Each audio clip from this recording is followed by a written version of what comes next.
L'utilisation de mercenaires par des partis en conflit est devenue un sujet épineux entre certains États.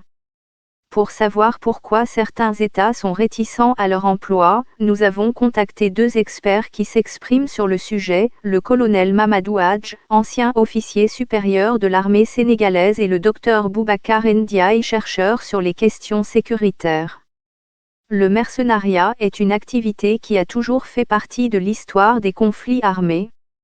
Les belligérants ont parfois recours aux services rémunérés de combattants qui prennent part aux hostilités.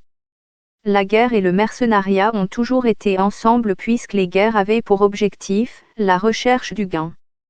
C'est pourquoi on parle d'ailleurs de butin de guerre. Le mercenariat est aussi vieux que la guerre, affirme le colonel de l'armée du Sénégal à la retraite, Mamadou Hadj. Selon lui, le mercenaire est celui qui vient en territoire étranger pour s'impliquer dans une guerre, mais qui n'est pas parti au conflit. Il vient monnayer ses talents, il est payé pour ça, pour participer à ces opérations. La Convention de l'Union africaine, Organisation de l'Unité africaine, définit le mercenaire comme toute personne. Après la Seconde Guerre mondiale, il y a eu la Convention de Genève. C'est la Convention de Genève qui a défini qui est soldat. Pour faire la guerre, il faut être soldat, et si on n'est pas soldat, on est combattant. Le combattant est celui qui est sur un théâtre d'opération, qui est en tenue, qui porte un insigne distinctif, qui appartient à une structure reconnue et qui agit en fonction des lois de la guerre.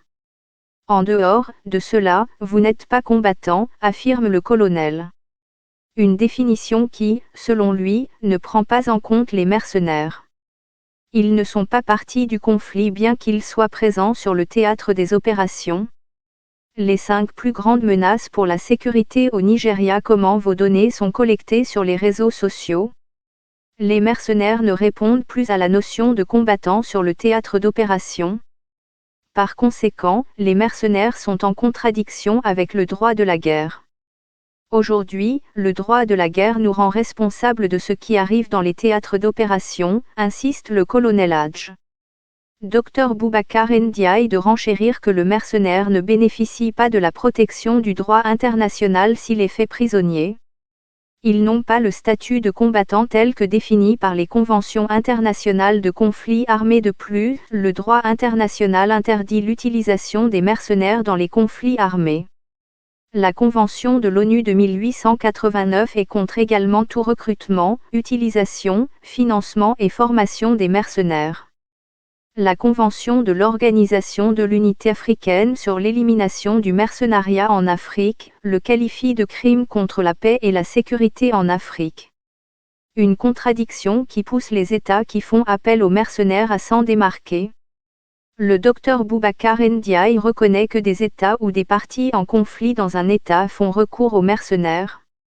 Néanmoins, il souligne une autre réalité. Des grandes compagnies, des multinationales ont également une histoire de recrutement de mercenaires en Afrique.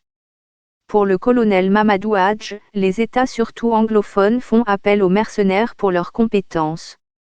Les mercenaires sont excellents dans le domaine de l'encadrement, dans le domaine du renseignement, surtout dans le renseignement en profondeur, dans le domaine des opérations spéciales, affirme l'ancien officier sénégalais. Des propos que renforce Dr Boubacar Ndiaye qui souligne que les États-Unis utilisent des mercenaires dans le cadre de certaines opérations. Ils sont reconnus dans les pays anglophones, les Américains appellent ça outsourcing. Ils les utilisent dans les théâtres d'opération en avant des troupes avant le déploiement. Les mercenaires, vont aller chercher des renseignements et parfois même, ils participent au combat, ajoute l'officier. Le mercenaire et le légionnaire ont quelques similarités. En effet, le légionnaire est un soldat d'un corps d'armée appelé Légion étrangère. Selon le colonel Hadj, l'une des grandes différences entre les deux est que si un légionnaire commet une exaction sur le terrain, c'est l'État pour lequel il combat qui est responsable. Ils sont formés, ils ont des traditions, ils ont un camp militaire, ils ont une adresse, ils sont recrutés par un pays, ils ont un drapeau, ils ont des insignes. Le légionnaire est une unité d'élite que l'État revendique. Alors que les États se démarquent généralement des mercenaires, dit-il. En réalité, dans les années 70, il y avait un sérieux problème de mercenariat parce qu'il y avait beaucoup de conflits en Afrique à l'époque. Il y avait aussi certaines forces étrangères au continent qui ont utilisé des mercenaires pour faire des politiques dans certains États, Dr Boubacar Ndiaye. Ce qui a d'ailleurs motivé l'adoption de la Convention de l'Organisation de l'Unité africaine sur l'élimination du mercenariat en Afrique. Le chercheur affirme également que certaines grandes puissances défendent leurs intérêts au sens le plus large.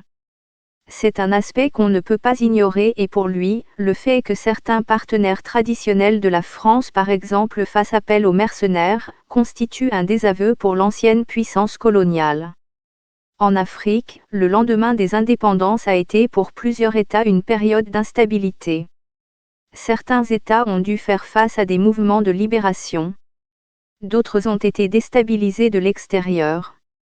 Les États africains faisaient face à des mouvements de libération, les États ne pouvaient pas répondre aux problèmes posés par ces mouvements de libération.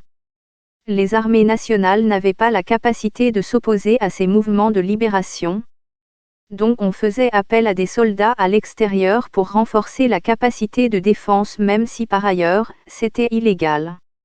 Donc, des indépendances jusqu'en 1973, ils ont régné en maître en Afrique. Bob Denard, célèbre mercenaire français, était partout, il était au Katanga, aux Comores etc. Les grandes puissances, la France, les utilisaient aussi pour déstabiliser les pays sans reconnaître ces gens-là. Ils étaient infréquentables mais ils étaient une nécessité pour la défense, affirme le colonel Hadj. Après les années 90, l'on est rentré dans les guerres asymétriques. Dans ces situations, l'ennemi n'est pas en face, il évite la confrontation. Une guerre à laquelle les armées nationales n'étaient pas préparées, estime le colonel Mamadou Hadj.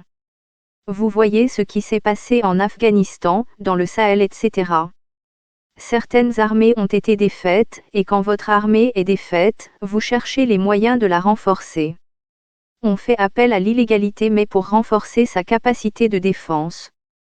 On ne peut pas empêcher un État de prendre des décisions pour renforcer ses capacités de défense, renchérit l'ancien officier supérieur de l'armée du Sénégal Hadj.